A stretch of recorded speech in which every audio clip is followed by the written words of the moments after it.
Hello दोस्तों, RM teach channel में सभी को वेलकम।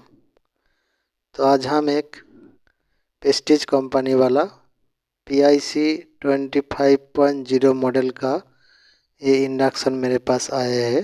तो इसमें प्रॉब्लम हो रहा है कि E9 एरर दिखा रहा है। तो इस E9 एरर आपके पास आए तो कैसे रिपेयर करेगा वही हम आपको दिखाऊंगा। तो इसमें जो प्रॉब्लम है ये बहुत ही क्रिटिकल प्रॉब्लम है, क्योंकि E9 होने से আমরা पहले ढेर सारी वीडियो में देखा है कि E9 एरर जो रेजिस्टेंस लगा हुआ था वो रेजिस्टेंस को ओपन हो जाने के वजह से, क्योंकि रेजिस्टेंस को वैल्यू बढ़ जाने की वजह से ये प्रॉब्लम आती है। तो हमको पहले वो भी लगा, इसलिए हम पहले उस रेजिस्टेंस को जो फीडबैक सिग्नल का वोल्टेज है वो पहले चेक किया। चेक करने के बाद हमको वो प्रॉब्लम नहीं मिला, तो हमने IGBT चेक किया, IGBT भी ओके है। उसका जो रेजिस्टेंस को फीडबैक जो वोल्टेज आता है IC पे वो भी सभी ओके है। तो फिर से हमको ये जो प्रॉब्लम है E9, इस प्रॉब्लम को ढूंढने में बहुत दिक्कत हुआ, तो हम समझ गए कि हमारा तरफ से ये होगा नहीं। इसलिए हम बहुत ही कोशिश किया एवं बहुत कोशिश किया और भी बाद ये हमको मिला है E9 सॉल्व होगा। तो ये हम आपको सरासरी दिखाएंगे, क्योंकि हम काम करते हैं तो आपको भी उस काम ही का वीडियो बना कर देता हूँ।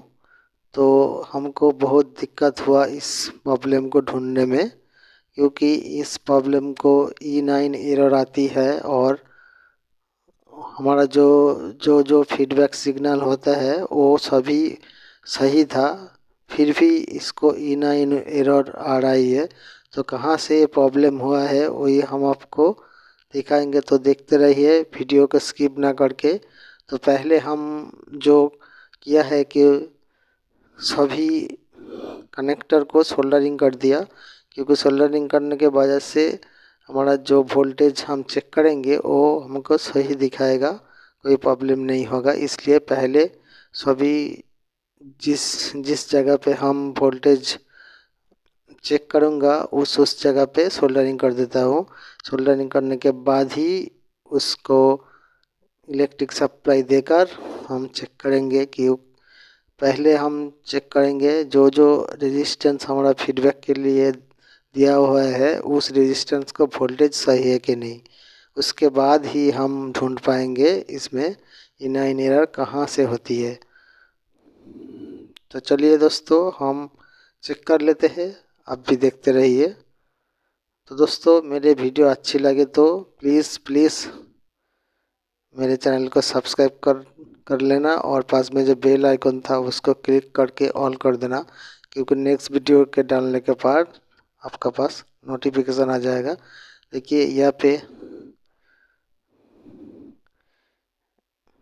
पे वोल्टेज सही आ रही है, जो हमारा रेक्टिफायर था उसमें वोल्टेज सही आ रही है। देखिए 334 वोल्ट आ रही है, तो यहाँ पे कोई दिक्कत नहीं है।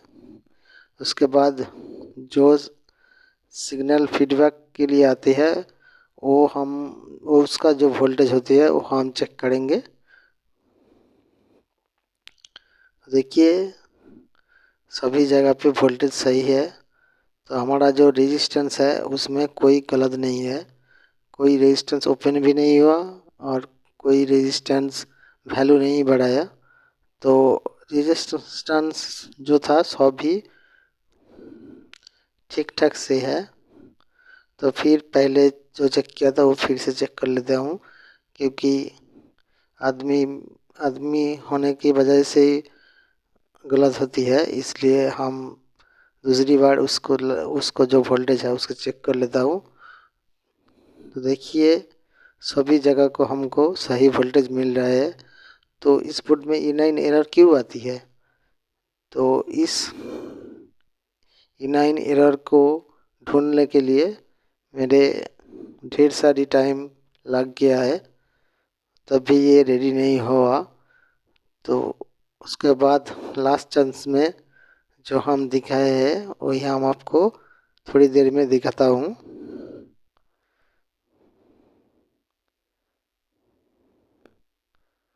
तो सभी जगह पे हमारा वोल्टेज सही है। तो इसमें क्या हुआ, किस प्रॉब्लम से होती है, तो आपको मालूम होगा तो हमको कमेंट करके बता देना। तो नहीं मालूम होगा तो तब भी हमको कमेंट करके बता देना। तो देखिए यहाँ पे जो 8050 का ट्रांजिस्टर रहती है उसका एक साइड प्रॉब्लम हो गया, इसलिए ये E9 एरर आती है। क्योंकि ये जो ट्रांजिस्टर है ये IGBT की स्विचिंग ट्रांजिस्टर है। तो यहाँ पे स्विचिंग होगा तो IGBT काम करेंगे, तो स्विचिंग नहीं होगा तो IGBT नहीं काम करती। तो कुछ ऐसी सेट है जहाँ पे ये प्रॉब्लम होती है, उसका IGBT भी उड़ जाती है। तो यहाँ पे IGBT नहीं उड़ा है। तो देखिए यहाँ पे जो 8050 का जो ट्रांजिस्टर है वो एक साइड में हाई वैल्यू हो गया, इसलिए ये चल नहीं रहा है। तो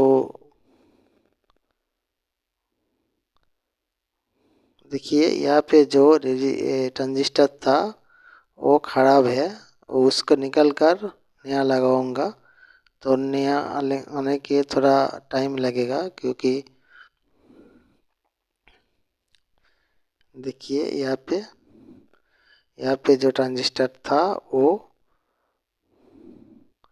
प्रॉब्लम हो गया। ये 8050 का ट्रांजिस्टर है, हम लगा देते हैं। तो हम लगा के उसके बाद ही इसको चेक करूँगा। तो देखिए हम यहाँ पे जो 3050 जो ट्रांजिस्टर है वो लगा दिया। 8050 जो ट्रांजिस्टर है वो लगा दिया। तो 3906 जो होती है 8050 उसका सब्स्टिट्यूट है। तो आप भी 3906 नहीं रहे तो 8050 भी लगा सकते हो, और 3904 जहाँ पे लगता है वहाँ पे आप 8550 लगा सकती हो।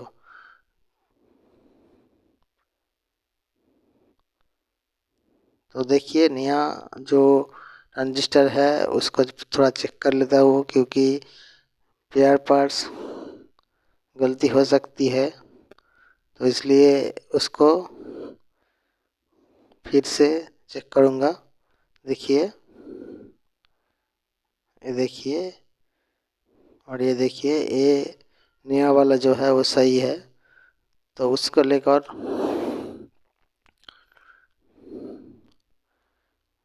तो यहाँ पे प्रॉब्लम जो हम निकला है वो है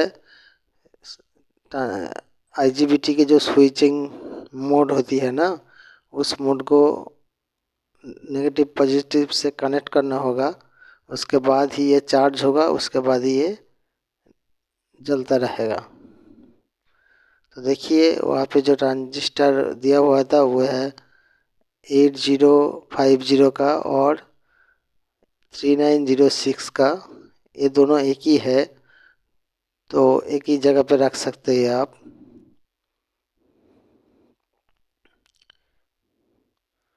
तो हमने नया वाला जो 8550 था वो लगाएंगे, लगा के थोड़ा देर में रखना।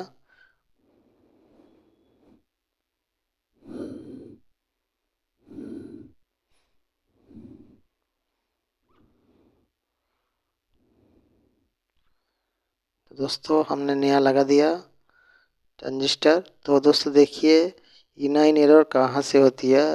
हम पहले से ही बोला है, विभिन्न कंपनी वाला बोर्ड का विभिन्न तरह से एरर कोड दिखाता है, एक से एक नहीं मिलेगा। तो आप मेरे वीडियो देखते रहिए, आपको E9 प्रॉब्लम बहुत बहुत ज़्यादा से ज़्यादा हम लोड अपलोड किए हैं, आप वो भी वहाँ पे जाके देख लीजिएगा। जो मेरा जो काम है वो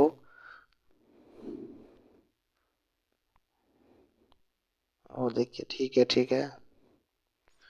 तो हम सभी को लगाकर फिर से सेट करूँगा। सेट करने के बाद ही इसको सप्लाई दूंगा।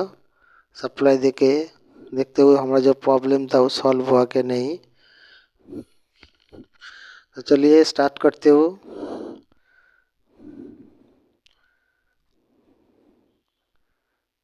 तो देखिए हमारा जो प्रॉब्लम था वो बिल्कुल सॉल्व हो गया।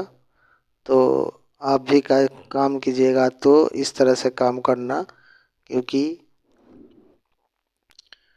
कुछ कुछ प्रॉब्लम होने से हम ठीक कर देंगे। तो दोस्तों मेरे चैनल को सब्सक्राइब कीजिए, वो थोड़ा व्यायाम करिए, क्योंकि